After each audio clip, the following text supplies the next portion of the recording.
Welcome, time for some art fun. Today we're going to play with these Artx soft pastels, so stick around.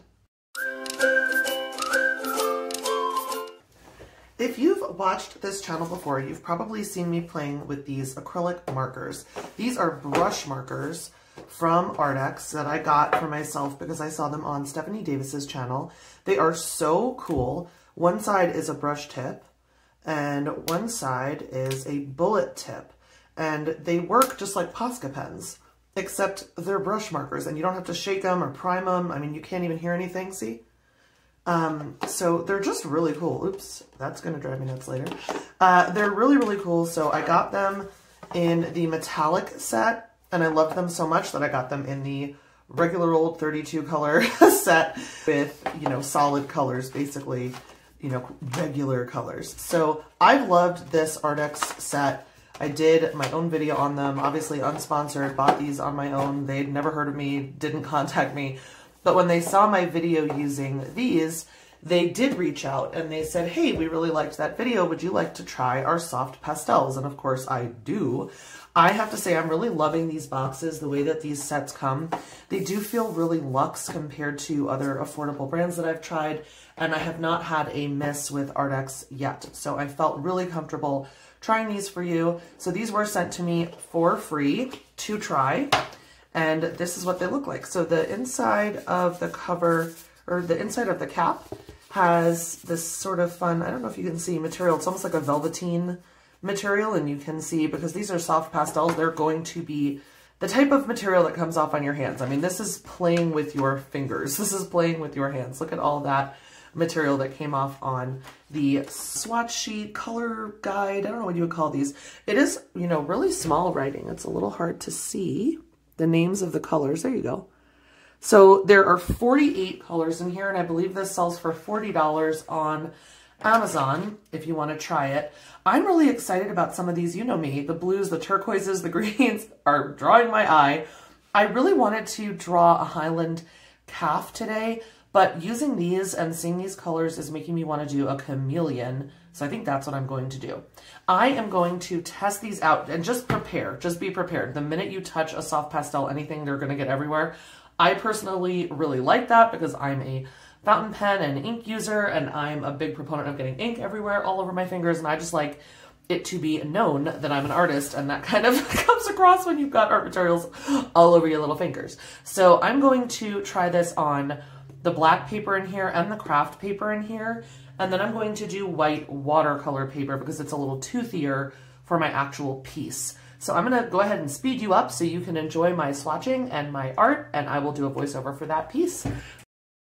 I'm going to take the opportunity of the swatch time to tell you about the journey we're about to go on together in this video.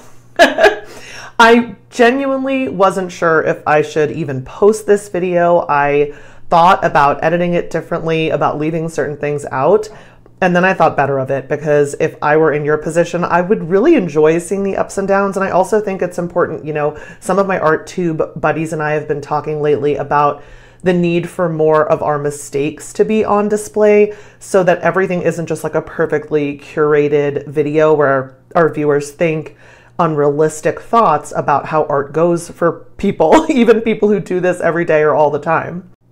I have not used soft pastels for about 21 or so years. I last used it freshman year of college, made a giant piece with it, really loved it. I used to make a bunch of really big pieces and really enjoyed using them, as well as charcoal. Those were my two main media of choice back, or mediums of choice. Let me know in the comments. Do you say media or mediums? Back in college. And then obviously now my main choice of medium would be watercolor, ink, gouache, and acrylic gouache. Those are the ones that I go to, and I just cycle through those repeatedly. So I have not touched these for 2 decades, a plus, and really did not know what I was doing. I watched a video just to try to get my brain back around, you know, how these work, but didn't do any tutorials or anything like that. I just dove in with a piece.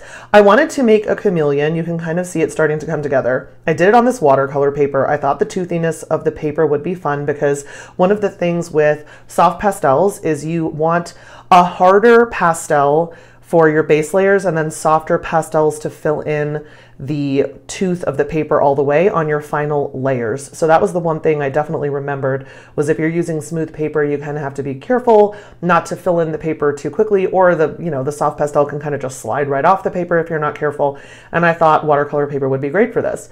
However, I chose a fairly detailed subject. I did not think it would be detailed. I thought I would be able to just do sort of loose strokes with these and keep some of and not do overblending. Really avoid overblending.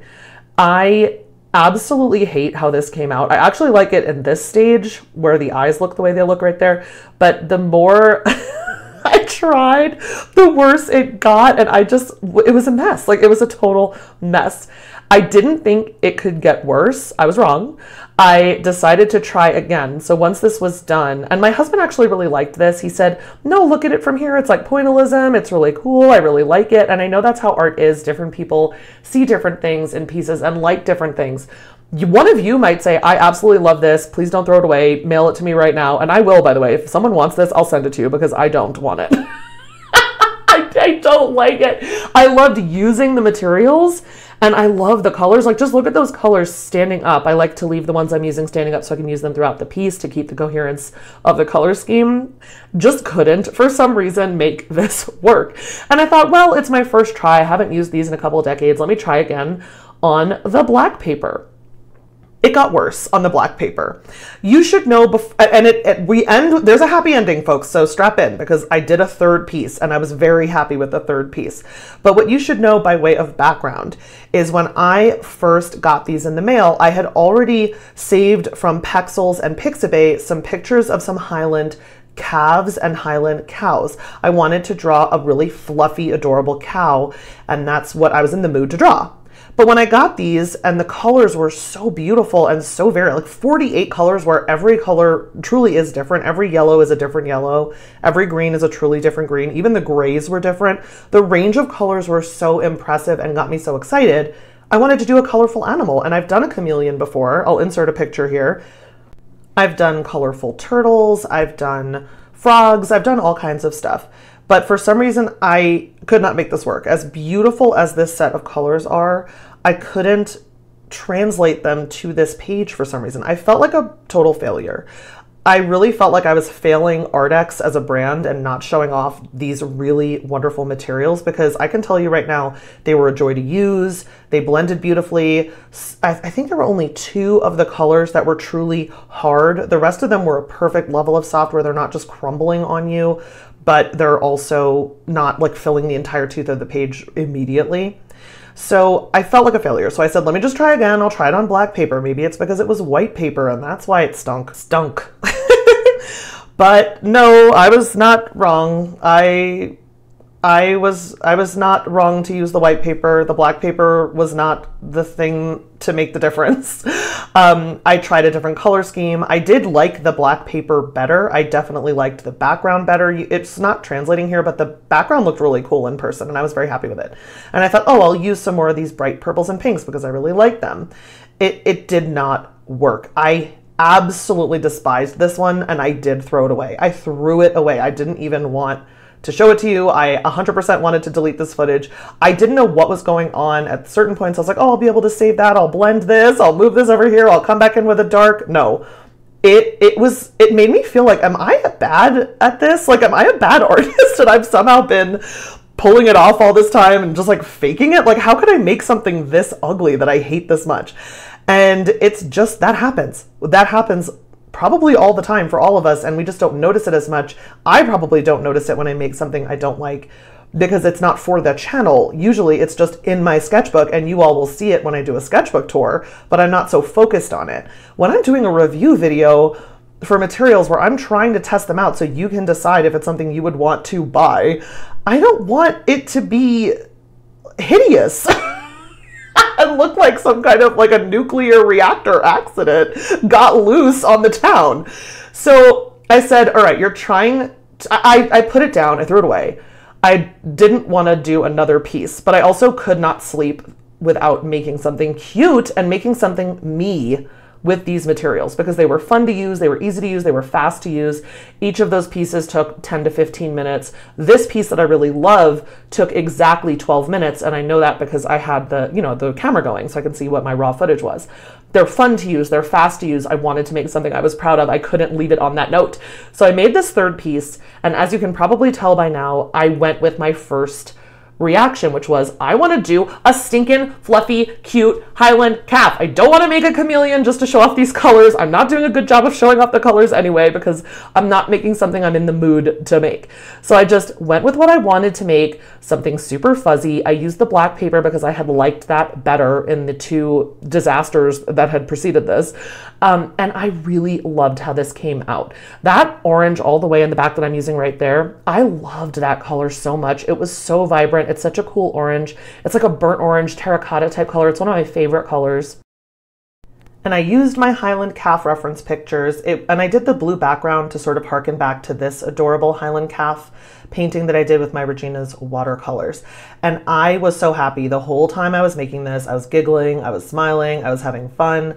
This would have been an appropriate first effort, and had I just gone with my gut and made what I wanted to make to begin with, I could have started with this and had the energy to make one or two more pieces for you that I like, and all of them would have been great. But I actually think that this is more useful for you, and let me know in the comments if you agree, or if you would have rather me lose all that footage and just go start from here and just show you the cute stuff. But I genuinely thought it would be helpful for you to see that if it's not my material and it's not my medium that I'm used to using, it's not like I can just jump into any medium and make something amazing on my first try. And maybe you would be intimidated and think, I don't want to try new stuff because it stinks to make things you don't like. It really does. It stinks to spend time and make something and look at it and say, I don't like this result. Whereas if you make something that you love the result, it feels so good and it's really, really fun. And that's how I felt looking at this happy little baby. I was just so happy looking at this. It's not perfect. I could do things differently. I might make it again and have fun making it again. But I thought it was really important for you to see the major fails that were happening so that you know that is a thing, and don't be afraid to try new things. I definitely think this is a great set. I love the range of colors. I remember loving soft pastels in college, and these would have been like a dream to me back then. Very affordable for all these colors. I would say if you're interested in the medium, give this a try. I have a bunch of information about it linked below if you want to go check it out. And if not, if it's not your thing, obviously, then just enjoy this hilarious fail-a-thon leading to a win. And know that you're not alone. If you enjoyed the video, please remember to leave a like, subscribe if you're not subscribed. It really helps me out. And until next time, remember, create something cute.